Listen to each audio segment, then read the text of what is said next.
Hey everybody, it's Ron from Pick Dawgz, and this is Ron's Rundown. We're going to go over the MLB games scheduled for Saturday, April 16th, 2022. Now, if you like what you see, make sure to give us that big thumbs up and subscribe to the channel, and also leave a comment down below with what your picks are for the MLB games for Saturday.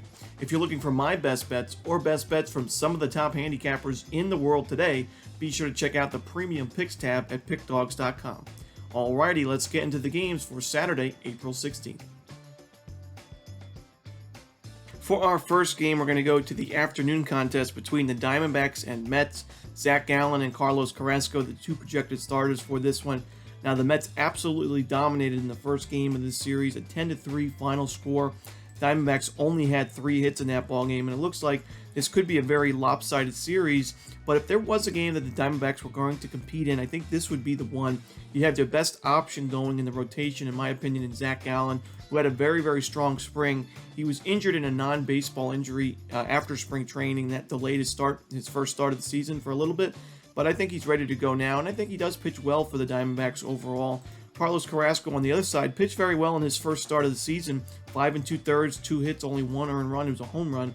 But, he really struggled last year with New York. He also struggled quite a bit in the spring, and he faced a pretty weak Nationals lineup. Now, I know the Diamondbacks lineup is nothing great either, but I'm still not too optimistic about Carlos Carrasco this season. And to me, he's not a pitcher at the price that the Mets have on the money line. I just can't see me laying that price with Carlos Carrasco. So I'm going to take the Diamondbacks on the run line here. I could see the Mets winning this game by 1 run, but I think the Diamondbacks compete a lot more than they did in the first game. So give me the 1.5 with Arizona. In our next game, we see the Tampa Bay Rays taking on the Chicago White Sox. Corey Kluber and Michael Kopech, the projected starters. Both guys pitched well in their first games of the year. Kluber making his Rays debut. He did allow 4 walks in that start, which is a little concerning, but for the most part in Kluber's career, he's really limited free passes. I mean, he actually led the league in fewest walks allowed per game in 2017 and 18 with Cleveland, so I'm not too concerned about that with Kluber. Michael Kopech, I would like to see his strikeout numbers get a little bit higher. He only had 3 in 4 innings, which may seem decent, but for a guy like Kopech that has wicked stuff, there's no reason for him not to have double-digit strikeouts per 9.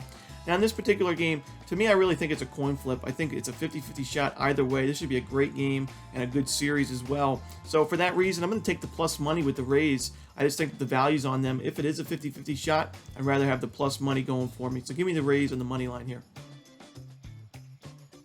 Next up, we see the Oakland A's taking on the Toronto Blue Jays. Paul Blackburn and Hyun-Jin Ryu, the projected starters. Paul Blackburn pitched very, very well in his first start of the year. I did not see it coming. He pitched against a Tampa Bay Rays lineup on the road. 5 innings, 7 strikeouts, no earned runs, 3 hits, and only 1 walk. Very, very surprising and a positive sign for this A's team that could use another starter, a strong starter in their rotation. On the other side, Hyun-Jin Ryu really struggled in his first start of the year. He's got a 16.2 ERA on the young campaign. He faced the Texas Rangers lineup that hit a home run, earned 6 earned runs, 5 hits, and 2 walks on him. So I do worry about him in this start. We saw Ryu struggle a little bit towards the end of last season. And for me, getting the 1.5 with Oakland, a team that's, playing well as the underdog, I think that's where your value lies. So give me Oakland plus the 1.5 on the road. Next up, we see the Atlanta Braves taking on the San Diego Padres with the projected starters of Ian Anderson and Nick Martinez. Now, I don't want to toot my own horn, but we did say, Ian Anderson, he does get behind in the count quite a bit, and that had me worried about him going into this season. And look what he does in his first start. 2 2/3 innings, 5 walks, 5 earned runs. And I worry about him going forward this year as well. You earned the loss in that one, 16.88 ERA now. I'm not the biggest Nick Martinez fan, but I'm going to continue to fade Ian Anderson, especially at this price with the home team. This is a nationally televised game on Fox Sports 1. I think the Padres, lineup-wise, can go toe-to-toe with the Braves, and I think they have the big advantage in the starting pitching matchup. So give me the Padres on the money line in this one. Next up, we have the Kansas City Royals hosting the Detroit Tigers, and I think this game is a classic example of not overreacting to the first week performances in the MLB, especially with starting pitchers. If you look at these two starters, Chris Bubic and Matt Manning, the projected guys, Matt Manning had a great start in his first start of the year against the Red Sox, 1.5 ERA, only gave up 1 earned run in 6 innings. Chris Bubic couldn't even get out of the first inning in his first start of the year. So it's like, let's fade Bubic, but when you look at these two pitchers, Matt Manning only had 2 strikeouts in 6 innings of work. So the Red Sox were putting the ball in play almost every at-bat. The ball wasn't finding any grass. That's why Matt Manning has a 4.52 FIP already this year. That's why he had a 5.8 ERA last season, because he was not able to miss a lot of bats. He only had a 6 strikeouts per 9 rating last season, and he struggled because of it. Now, Kris Bubic, on the other hand, sure, he got rocked in his first start of the year, but he also pitched very well in spring training. And compared to Matt Manning, he was the stronger starting pitcher on last year's team. He was 6-7, 4.43. Not dazzling numbers, but much sharper than a 5.8 ERA that Matt Manning had. So when you look at these two teams, I think the Royals have the better bullpen. I'm not ready to overreact on Kris Bubic. I think he's going to have a much better start and a much better season than what we've seen. I think the lineups are pretty close. So give me the Royals on the money line at home. I think the value's with them because I think the public's going to overreact a bit here. Next up, we have the Minnesota Twins taking on the Boston Red Sox. Sonny Gray and Tanner Houck, the projected starters for this one. And I think it's important to note when you look at Sonny Gray's numbers at Fenway Park in his career, he's been on a number of American League teams now, so he's played at Fenway 5 different times. In those outings, he's pitched 19 2/3 innings, allowed 29 hits, 17 earned runs, 8 walks, and he's only had 11 strikeouts. That gives him a 7.78 ERA lifetime at Fenway Park. You've got a frustrated Boston lineup that just lost to Minnesota and didn't do as good as you would like them to do at Detroit either. So I think the Red Sox come out, they hit Gray hard, and I think they get the win here. I'm not the biggest supporter of Tanner Houck, but I think he does enough for Boston's bats to take care of the rest. So give me the Red Sox on the money line. Next up, we have the Philadelphia Phillies taking on the Miami Marlins. Now in this game, I think I'm going to take the Phillies on the money line on the road here. When you look at the Phillies as a team, they're ranked 5th at the time of me recording this video in team OPS against left-handed pitching. They have a 915 OPS in 70 plate appearances. I think they're going to be able to get to Trevor Rogers in this one. Rogers pitched pretty well in his first start of the year. The thing that worries me the most is that his strikeouts were a little bit down in that game. 5 innings, 6 hits, 3 runs, 2 of them were earned, and only 3 strikeouts in his first start of the year. I think the Phillies bats, since they've been so strong against southpaws already this year, I think they do get to Rogers early and often, and I think they add a few on the Marlins bullpen as well. So give me the Phillies on the money line on the road. Next up, we have the San Francisco Giants taking on the Cleveland Guardians. I have to say this is probably my least favorite game on the board, but I always say if you when in doubt, just take the plus money. So I'll take a lean on the Guardians here, getting the plus money at home. The reason why I'm not crazy about it is when you look at this starting pitching matchup, Anthony DeSclafani and Cal Quantrill, neither guy I'm really rushing to the window to back. Quantrill had a decent quality start in his first outing of the year, but he also had like a 50-run lead in the first inning when the Royals, Kris Bubic got imploded in that game. So, we'll see if Quantrill can really put it up in more of a pressure cooker situation. Now, Anthony DeSclafani struggled in his first start quite a bit. He allowed 8 hits in 3 2/3 innings. He did have 5 strikeouts, but giving up that many base hits in only a short period of time does worry me here. So I'll take a shot with Cleveland on the plus money, but not a game I'm rushing to bet. Another game I'm not too crazy about is this Washington Nationals Pittsburgh Pirates game. I'm going to take a lean on the over in this one. Not confident in either of these starting pitchers. Josh Rogers did look good in his first start of the year. He did get the win and pitched well overall. He only gave up 1 earned run.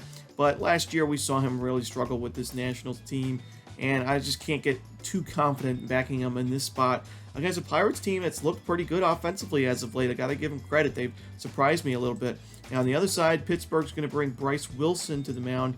He struggled last year quite a bit, and he already struggled this year in his first outing. 4 innings, 5 hits, 3 earned runs, a home run, a walk, and only 2 strikeouts against the Cardinals. That was a 9-4 Cardinals victory here. I could see a similar scoreline in this one. I think we're going to see the runs pile up here. 2 of the weaker teams in the National League. So give me the over in this Nationals-Pirates game.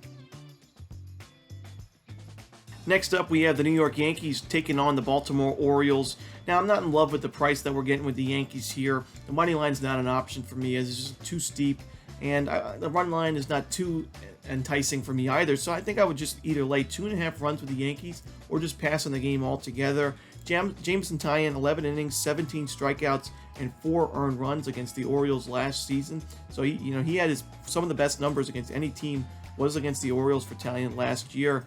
And the Yankees bats, I think, will be able to get to Tyler Wells, who did struggle quite a bit in his first start. Inning and 2/3, he allowed 4 earned runs, a home run, and 2 walks against the Tampa Bay Rays in an 8-0 blowout loss. So I like the Yankees here on the run line, laying the 1.5, but I would think about laying 2.5 as well. Next up, we have the Los Angeles Angels taking on the Texas Rangers. Noah Syndergaard and Taylor Hearn, the projected starters. Now, I know Noah Syndergaard only had 1 strikeout in his first outing in 5 1/3 innings against the Astros, but I was still very impressed with his start nonetheless. His ground ball stuff was working great. He had a lot of ground ball outs forced. The Astros really just had no answers for him. They only had 2 hits. They did walk 2 times. And Syndergaard's a guy that I think he'll be able to rack up some more strikeouts as the season carries on. That was his first start since his big injury, so I'm not too worried about that. I'm actually very optimistic about Syndergaard going forward. On the other side, Taylor Hearn, a little less optimistic about him. He pitched 4 innings, only gave up 1 earned, but he did get into quite a bit of jams in that game, allowed 8 base hits overall and a walk. He did have 6 strikeouts, and he was able to get out of the jams when he needed to, but that was against the Rockies team that was playing its first game on the road after playing at Coors Field. And as we mentioned, the bats for Colorado, after playing at home, really struggle. So if the Angels get a spot here against Hearn, if they get 8 base hits in 4 innings, I think they take advantage of it, unlike the Rockies. So give me the Angels with Syndergaard here on the money line. Next up, we see the St. Louis Cardinals taking on the Milwaukee Brewers. Now, Adrian Hauser and Steven Matz, 2 left-handers, the projected starters for this game. I'm going to be short with this one. I'm going to take the plus money with St. Louis on the road. Now, I know Steven Matz didn't look too great in his first start with his new team, but when you look at the Cardinals, they have done very, very well against left-handed pitching this season. 1.168 OPS as a team at the time of me recording this. That's number 1 in baseball against left-handed pitching, while the Brewers ranked 23rd in baseball against left-handed pitching, a 586 OPS, so well below average there. You know, I think Matz does a lot better in this start than he did in his first. We've seen Matz really struggle in first innings of games before, where he just really can't get out of the first inning. I don't think this is that type of start. I think he does pitch 4 or 5 strong innings in this one. I think the Cardinals get to Adrian Hauser, and I think they get the win. So give me St. Louis on the money line. Next up, we have the Colorado Rockies taking on the Chicago Cubs. You know, this is not a great game in terms of value in my eyes, but I do think Antonio Senzatella at home, where the Rockies play their best ball, not a bad idea to take him. Senzatella doesn't always make it look pretty, but he does get the job done oftentimes with the Rockies at home. He pitched against a very loaded Dodgers lineup in his first start of the year at Coors Field. He only gave up 1 earned run. You know, he did give up 4 runs total, but 3 of them were unearned. So, Senzatella giving up a 2.7 ERA thus far. Not too bad playing the Dodgers at Coors Field. Now you face a far worse lineup in the Chicago Cubs. And I know the Cubs did have some success early in this series against Colorado, but I'm going to take a stab with the Rockies here on the money line. They just played their best ball at home, and there's no reason for me to pass on them here. So give me the Rockies in a lean at Coors. Next up, we have the Houston Astros taking on the Seattle Mariners. I know the Mariners won 90 games last year, but I don't think this is going to be one of their wins this season, as I like the Astros on the run line. I don't even need to take them on the money line.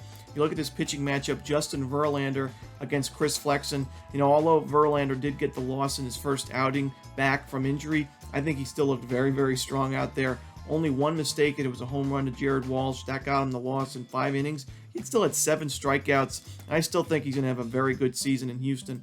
On the other side, Chris Flexen, I don't think is a viable option for this Mariners rotation. He struggled quite a bit in his first start. He did get the loss. 4 1/3 innings, 5 hits, 3 earned runs, and 3 walks. I think the Astros get to him pretty early and pretty often, and I think they also hit the bullpen quite a bit.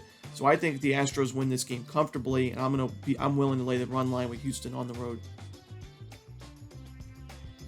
Next up, we see the Cincinnati Reds taking on the Los Angeles Dodgers in Dodger Stadium. In this game, I'm going to take a shot with the Reds. I'm not going to take them on the money line, but I will take the 1.5 on the run line here. Hunter Green and Julio Urias, the projected starters for this one. You know, Julio Urias, he pitched very well last season, but he didn't pitch good in his first outing. 2 innings, 6 hits, 6 runs, a home run, 2 walks. And for that reason, he's just not worth it for me to lay that gigantic price with the Dodgers, either on the money line or on the run line. I just think the value is here with the Reds. Hunter Green, although he did give up a few runs in his first outing, he got the win, and he did look very, very strong on the mound and looked pretty confident as well. 7 strikeouts in 5 innings for the youngster making his MLB debut. This is a big step up to the plate moment for Green against, arguably the best team in baseball. I do expect he shows up and shows out on this one. I think he puts on a show, and I think he keeps the Reds at least competitive in this game, enough to cover the run line as the dog. So I'll take the 1.5 with Cincinnati. And that's it. Those are the games for Saturday, April 16th. Hope you enjoyed this video. If you did, don't forget to hit that like button and subscribe. And don't forget to put your picks down in the comments section below. As always, this is Ron Romanelli. Good luck.